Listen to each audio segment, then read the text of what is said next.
नमस्कार विद्यार्थी मित्रांनो, इझी टेस्ट लर्निंग ॲप यांच्या वतीने आज आयोजित केलेल्या या लाईव्ह सेशनमध्ये आपलं सर्वांचं स्वागत आहे। माझे नाव आहे संजय गोपाळ सुर्वे। मी गेनपा सोपानराव मोजी प्रशाला महाराष्ट्र हाऊसिंग बोर्ड पुणे या ठिकाणी असलेल्या प्रशालेमध्ये सहशिक्षक म्हणून कार्यरत आहे। आज आपण या व्हिडिओच्या अंतर्गत इयत्ता 10वीच्या गणित भाग 2 मधील जे शेवटचं प्रकरण आहे महत्त्व मापन, त्या महत्त्व मापन प्रकरणामधील काही उदाहरणांचा अभ्यास करणार आहोत। प्रथमतः आपण लक्षामध्ये घेऊया की या महत्त्व मापन प्रकरणामध्ये ज्या विद्यार्थ्याला सूत्र लक्षात असतील किंवा सूत्र पाठ असतील त्या विद्यार्थ्याला हे प्रकरण सोपं आहे, कारण आकडेमोड मग त्याच्यामध्ये आहे। पण ज्या विद्यार्थ्यांना सूत्र माहिती नाही किंवा सूत्र लक्षात नसतील तर त्या विद्यार्थ्यांना या ठिकाणी अतिशय सोपी असणारी जी उदाहरणं आहेत ती सुद्धा येणार नाही।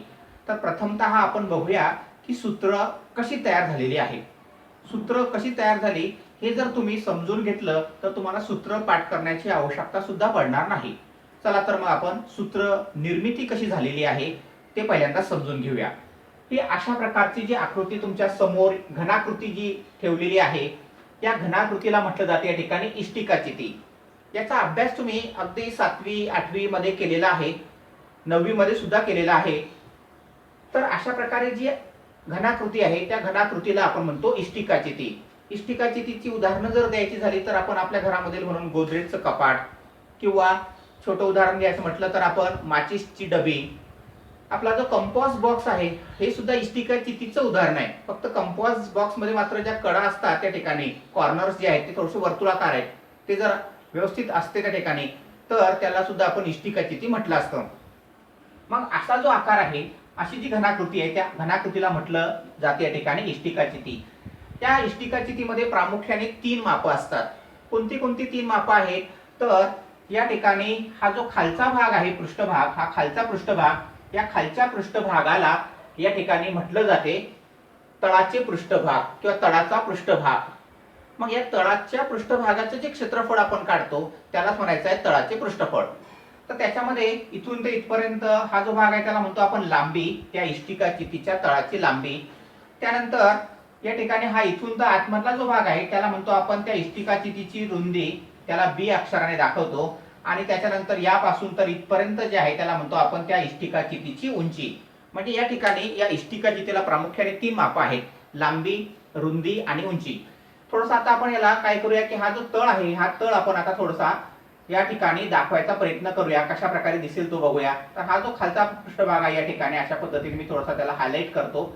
अशा पद्धतीने हा असा रेखांकित केल्यानंतर तुम्हाला लक्षामध्ये येईल की हा तळ जो आहे तो तळ एकंदरीत आपल्याला अशा प्रकारे दिसतोय। तर यामध्ये याचा जर आकार बघितला आपण तर तो आकार आहे आयताकृती। मग तळ जो आहे तो आयताकृती असल्यामुळे त्या इष्टिकाचितीच्या तळाचे पृष्ठफळ काय होईल? पृष्ठफळ म्हणजेच काय तर जो तळ असतो किंवा जो पृष्ठभाग असतो त्या पृष्ठभागाचं जे क्षेत्रफळ आहे, घनाकृतीच्या पृष्ठभागाचं जे क्षेत्रफळ आहे त्यालाच फक्त आपण पृष्ठफळ हा शब्द वापरणार आहे। मग पहिलं सूत्र आपलं या ठिकाणी तयार होते आहे इष्टिकाचितीच्या तळाचे पृष्ठफळ बरोबर तळाचे पृष्ठफळ बरोबर इष्टिकाचितीचा जो तळ आहे तो आहे आयताकृती।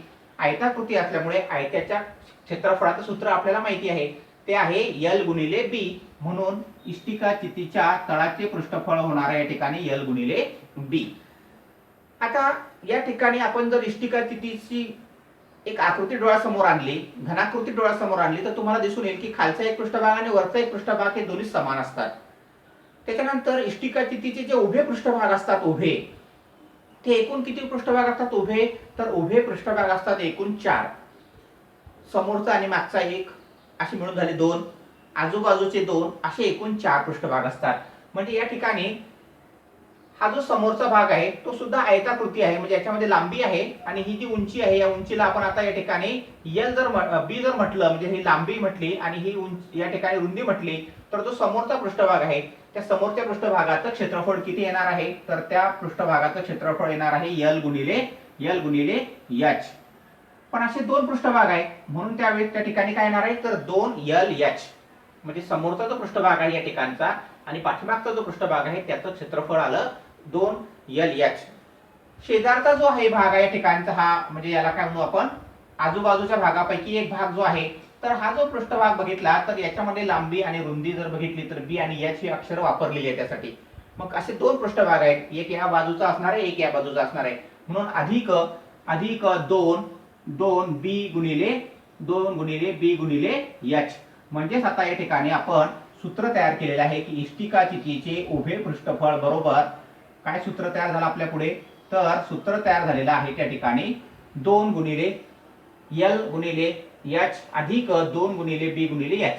आता याला थोडंसं अजून सोपं रूप देते आपल्याला. हा 2 या बाजूला आपण कॉमन घेऊया, कंसामध्ये एल अधिक बी लिहूया आणि पुन्हा हा एच जो आहे तो या बाजूला कॉमन घेऊया. कारण 2 एच कॉमन आहे दोन्ही ठिकाणी, परंतु ते एकत्र इकडच्या बाजूला न घेता थोडंसं वेगळ्या पद्धतीने या ठिकाणी घेतलेले आहे. का? कारण या ठिकाणी जर तुम्ही बघितलं तर हा जो काही भाग आहे या ठिकाणी, तर या ठिकाणी हे जे सूत्र आहे, सूत्र तुमचं परिमिती सूत्र आहे, हे आहे आयताच्या परिमितीचं सूत्र. म्हणजे थोडक्यामध्ये जर या ठिकाणी एखाद्या घनाकृतीचा पृष्ठभाग हा आयताकृती असेल किंवा चौरसाकृती असेल तर त्या ठिकाणी त्याची परिमिती घ्यायची आणि गुणिले या ठिकाणी त्या घनाकृतीची उंची घ्यायची आहे.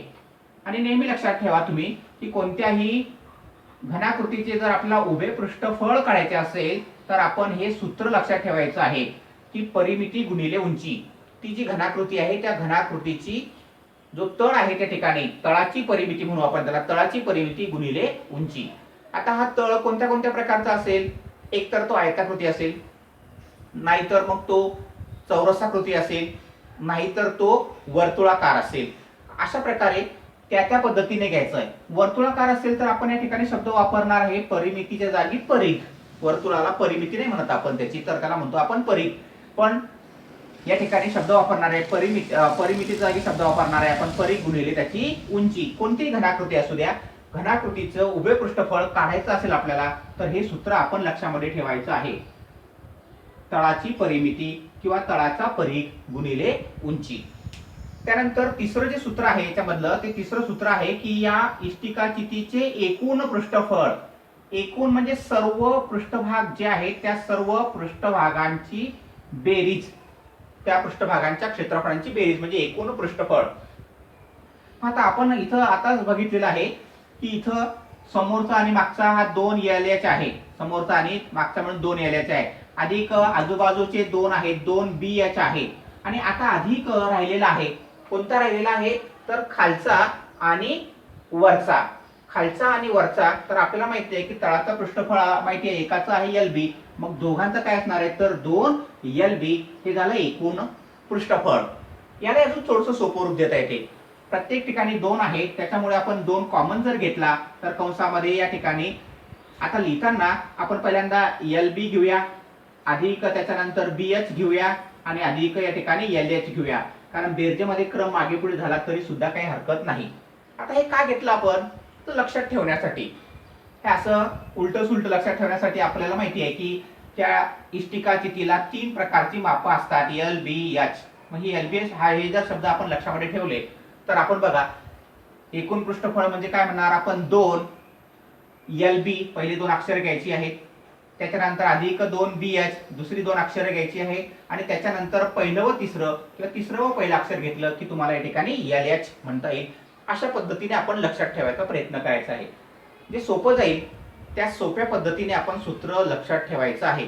पाठ केलं तर आपला गोंधळ होतो, म्हणून सूत्र तयार कसे झाले हे तुम्ही प्रामुख्याने समजून घ्यायचं आहे. आता आपण या इष्टिकाचितीचं चौथं सूत्र लक्षामध्ये घेऊया. चौथं सूत्र म्हणजे त्या इष्टिकाचितीचे घनफळ. इष्टिकाचितीच्या घनफळाचं सूत्र फार सोपं आहे, ते आपण लक्षामध्ये ठेवायचं आहे. इष्टिकाचितीचे घनफळ बरोबर, आता याचं सुद्धा जसं आपण इथं सूत्र बघितलेलं आहे, उभे पृष्ठफळ काढण्याचं सूत्र आपण बघितलं होतं परिमिती गुणिले उंची. तसं घनफळ जर काढायचं असेल आपण तर एक सूत्र लक्षामध्ये ठेवायचं आपण की कोणत्याही घनाकृतीचे घनफळ म्हणजेच त्या ठिकाणी तळाचे क्षेत्रफळ, त्या घनाकृतीच्या तळाचे क्षेत्रफळ गुणिले उंची. हे सूत्र आपण लक्षामध्ये ठेवायचं. त्या कोणत्याही घनाकृतीचे जर घनफळ काढायचं असेल आपल्याला तर सूत्र लक्षात ठेवायचं आपण, जसं इथं लक्षात ठेवलेलं आहे तसं की तळाचे क्षेत्रफळ गुणिले उंची. मग इथं काय तयार होईल सूत्र तर सूत्र तयार या ठिकाणी होईल. तर आता आपण 4 नंबर इथं नाव देऊया, या ठिकाणी 4 नंबर इथं या ठिकाणी देऊया.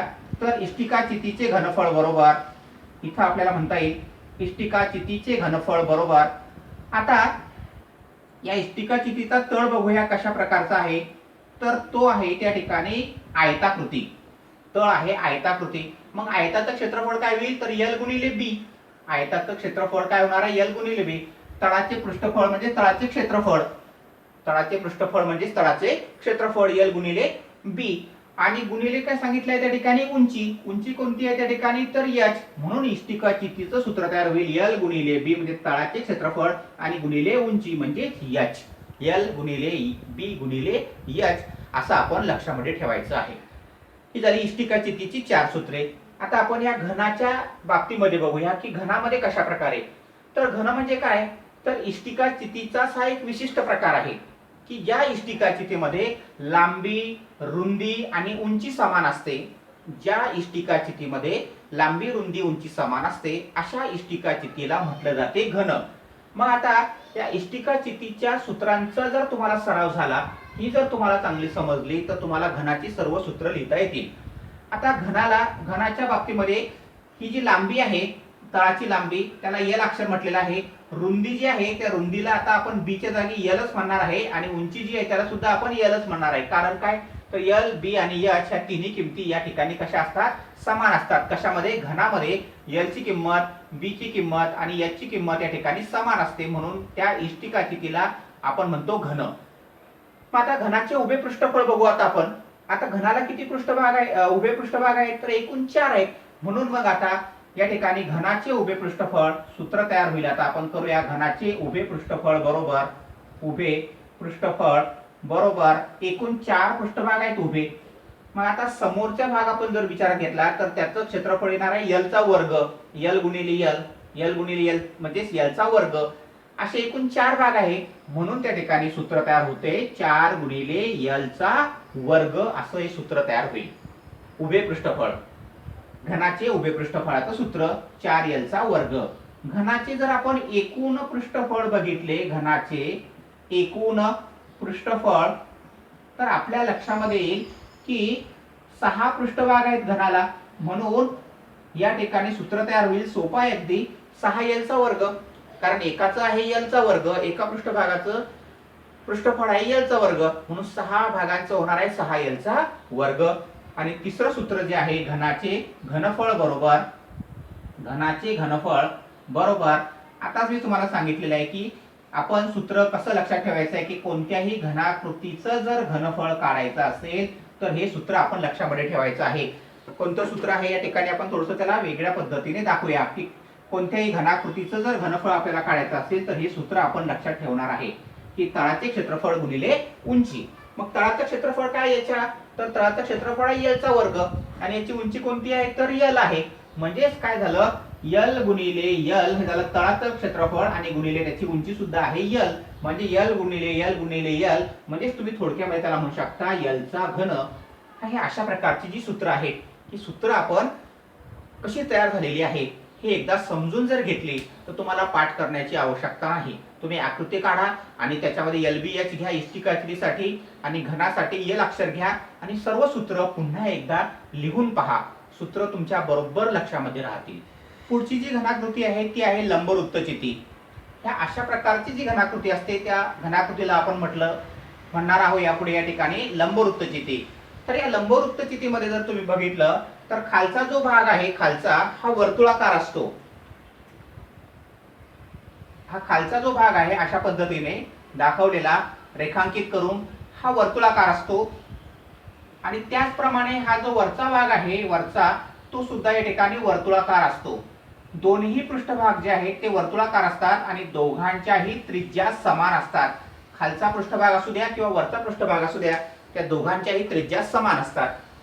त्यानंतर हा केंद्रबिंदू आणि हा इथला तळाचा केंद्रबिंदू यांना जोडणारा एक रेषाखंड दाखवलेला आहे. तर त्या इष्टिकाचितीमध्ये कोणती कोणती माप असतात, तर पहिलं माप म्हणजे या ठिकाणी त्रिज्या.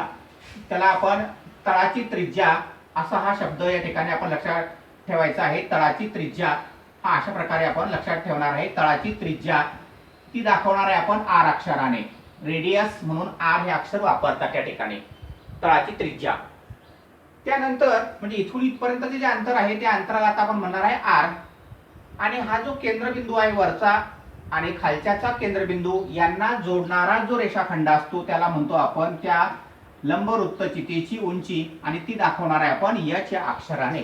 म्हणजेच या घनाकृतीला एकूण दोन माप आहेत.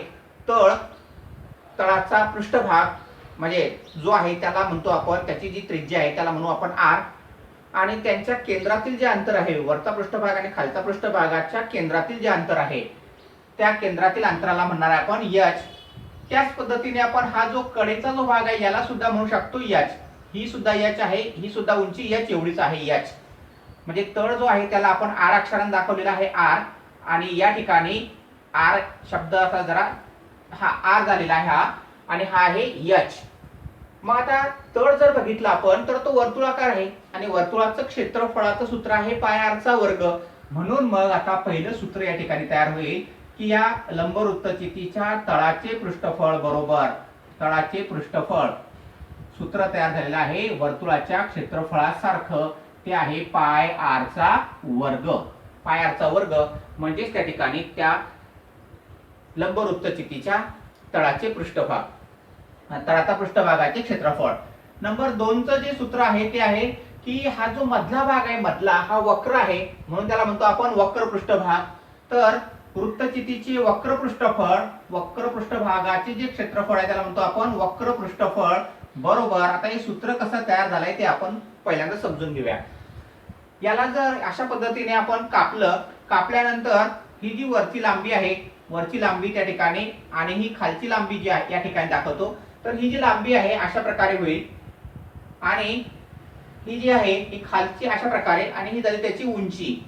मग हा जो भाग भेटतो आपल्याला, हा भाग भेटतो आपल्याला आयताकृती भेटतोय. मग आता या बिंदूपासून तर यापर्यंतचं अंतर किती असणार आहे, तर ही आहे त्रिज्या, आणि हा एवढा भाग जो आहे हा एवढा भाग अशा पद्धतीने आलेला आहे, म्हणजे तो परिघा एवढा आलेला आहे, म्हणजे 2 पाय आर एवढी त्याची किंमत असेल. आणि ही उंची तर एच आहेच.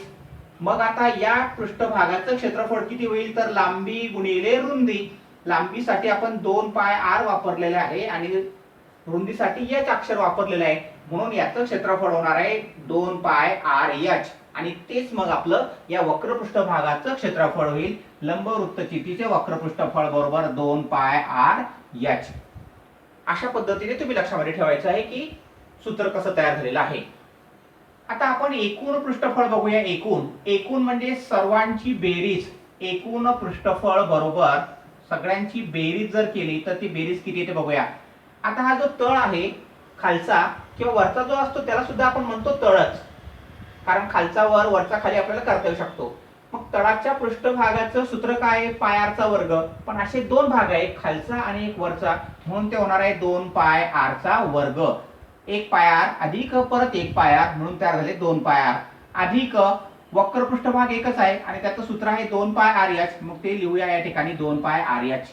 आता याला सोपं रूप देऊया. 2 कॉमन आहे, पाय सुद्धा कॉमन आहे, आणि आर एकदा आपल्याला कॉमन घेता येईल. म्हणजे 2 पाय आर जर मी कॉमन घेतलं तर कंसामधला या ठिकाणी 1 आर शिल्लक राहील आणि इथला या ठिकाणी एच शिल्लक राहील. म्हणजेच आता एकूण पृष्ठफळासाठी आपण हे सूत्र वापरणार आहे. हे असं सूत्र वापरलं तरी काही हरकत नाही, पण त्याचं सोपं रूप जर आपण केलं आणि वापरलं तर आपली आकडेमोड कमी होते. चौथं सूत्र आहे की या ठिकाणी घनफळ, या वृत्तचितीचे घनफळ. मी आताच तुम्हाला सांगितलंय की घनफळ काढण्याचं सूत्र काय आहे, तर घनफळ काढण्याचं सूत्र आहे तळाचे क्षेत्रफळ. ती जी काही घनाकृती आहे त्या घनाकृतीच्या तळाचे क्षेत्रफळ गुणिले त्याची उंची. मग आता या ठिकाणी बघूया तर काय झालं आहे सूत्रामध्ये, तर तळाचं क्षेत्रफळ आहे पाय आर चा वर्ग आणि उंची आहे एच, म्हणून त्या ठिकाणी लंबवृत्तचितीच्या घनफळाचं सूत्र होणार आहे पाय आर वर्ग एच. अशा प्रकारे आपण सूत्र लक्षात ठेवायची आहे. पुढची जी घनाकृती आहे त्या घनाकृतीचं नाव आहे शंकू. त्याला इंग्रजीमध्ये आपण कोन असं म्हणतो. कोन हा शब्द बऱ्याच मुलांना माहिती असतो, म्हणून या ठिकाणी मी लिहिलेला आहे. तर कोनाचा म्हणजे या शंकूचा जर आपण खालचा तळ बघितला, या ठिकाणी दाखवायचा प्रयत्न केला याला अशा पद्धतीने थोडंसं रेखांकित करून, तर हा सुद्धा या ठिकाणी वर्तुळाकारच आहे.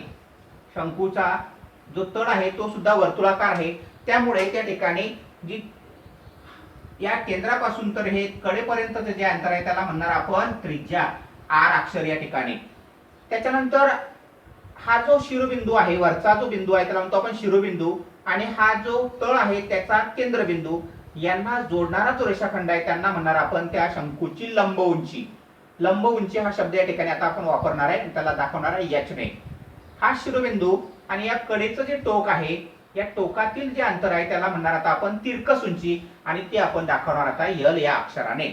आणि हा या ठिकाणी काटकोन असतो, नेहमी लक्षात ठेवा, हा सुद्धा या ठिकाणी काटकोनच आहे. तर काटकोन असल्यामुळे हा जो त्रिकोण, याला आता आपण नाव जर दिलं एबीसी अशा पद्धतीने आपण जर नाव दिलं तर हा त्रिकोण एबीसी काटकोन त्रिकोण होईल. आणि काटकोन त्रिकोणामध्ये आपल्याला मग आता माहिती आहे कर्ण वर्ग बरोबर एक बाजूचा वर्ग अधिक दुसऱ्या बाजूचा वर्ग. म्हणजे आता आपल्याला एक सूत्र जे आहे ते सूत्र लक्षात ठेवायचं की यल वर्ग बरोबर आर वर्ग अधिक एच वर्ग. जर तुम्हाला आर ची किंमत दिली आणि एच ची किंमत दिली तर तुम्ही या सूत्राच्या साहाय्याने यल ची किंमत काढू शकता. जर तुम्हाला समजा या ठिकाणी एच ची किंमत दिली आहे आणि एल ची किंमत दिली आहे तर तुम्हाला आर ची किंमत काढता येईल. म्हणजे दोन कोणत्याही किमती दिल्या असतील तर तिसरी किंमत आपल्याला या सूत्राच्या साहाय्याने शोधून काढता येईल.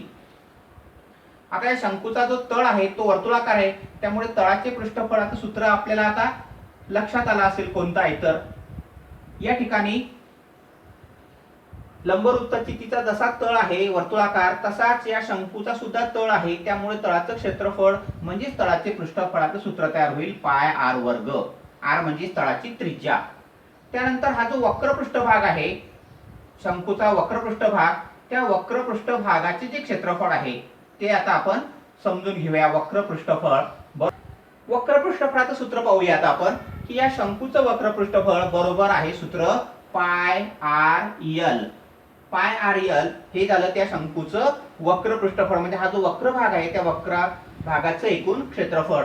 चौथा आहे की एकूण क्षेत्रफळ म्हणजे एकूण पृष्ठफळ, शंकूचे एकूण पृष्ठफळ. आता एकूण म्हणजे त्या सगळ्यांची बेरीज. मग कोणते कोणते भाग आहेत, तर एक तळाचा पृष्ठभाग आहे त्याचं सूत्र आपल्याकडे आहे पाय आर चा वर्ग, अधिक वक्र पृष्ठभाग एकच आहे त्याचं सूत्र आहे पाय आर यल. मग या दोघांमधून आता आपल्याला सोपं रूप देऊन काही कॉमन निघत असेल तर ते काढूया आणि सोपं रूप देऊया. पाय कॉमन निघतो आहे, आर सुद्धा कॉमन निघतो आहे, म्हणजे कंसामध्ये शिल्लक राहील आर अधिक यल. अशा पद्धतीने शंकूचं एकूण पृष्ठफळाचं सूत्र आपल्याला मिळालेलं आहे. आणि पाचवं सूत्र याच्यातलं आहे, पाचवं सूत्र शंकूचे घनफळ बरोबर, शंकूचे घनफळ बरोबर 1/3 गुणिले पाय आर वर्ग एच. कारण समान उंची असेल आणि त्या ठिकाणी म्हणजे अशा पद्धतीने वृत्तचिती आहे, समान उंची आहे आणि समान पायाची त्रिज्या असेल तर अशा तीन शंकूच्या एवढं या वृत्तचितीचं घनफळ असते. म्हणून मग शंकूचं घनफळ काय होईल तर त्या वृत्तचितीच्या 1/3 पट, म्हणून 1/3 गुणिले पाय आर वर्ग एच. अशा प्रकारे हे सूत्र आपण लक्षात ठेवायची आहेत. आजच्या या तासामध्ये आपण विविध घनाकृती बघितल्या, त्याच्यामध्ये इष्टिकाचिती आहे, त्याच्यानंतर आपण घन बघितला, लंबवृत्तचिती बघितली, शंकू बघितला, आणि या सगळ्या घनाकृतींची जी विविध सूत्र आहेत, मग ती तळाच्या पृष्ठफळाची असतील, उभ्या पृष्ठफळाची असतील, एकूण पृष्ठफळाची असतील किंवा घनफळाची असतील, ही सर्व सूत्रे तुम्ही चांगल्या पद्धतीने लक्षात ठेवायची आहेत. ही सूत्र जर तुम्ही चांगल्या पद्धतीने लक्षात ठेवली तर तुम्हाला या प्रकरणामधील जी उदाहरणं आहेत ती उदाहरणं सोडवता येतील. पुढील व्हिडिओमध्ये आपण या विविध घनाकृतींची घनफळे किंवा पृष्ठफळे कशा प्रकारे पाहतात किंवा कशा प्रकारे काढतात हे आपण त्या ठिकाणी बघणार आहोत. तुर्तास या ठिकाणी आपण थांबूया. Thank you for watching. Keep watching, keep learning.